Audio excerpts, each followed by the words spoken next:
It is a creature of legend, the longest venomous snake on the planet, and a symbol of power. The king cobra, from the genus Ophiophagus.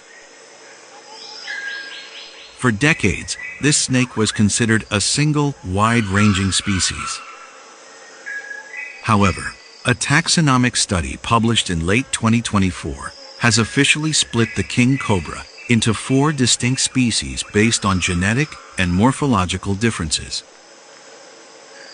These are the northern king cobra, the Sunda king cobra, the western Ghats king cobra, and the Luzon king cobra. While the hoods of king cobras make it look like they are close cousins to true cobras, genetic studies tell a very different story. The 4 king cobra species are, in fact, more closely related.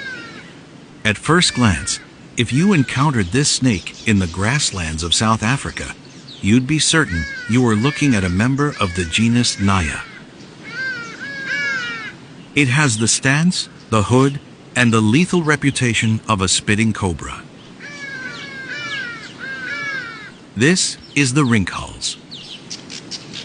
The word rinkhals is derived from Afrikaans and originally Dutch, meaning ringneck.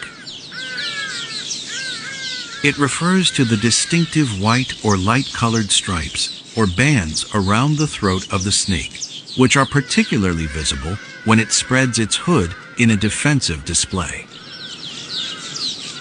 Despite the name and the appearance, the rinkhals belongs to a different genus than true cobras.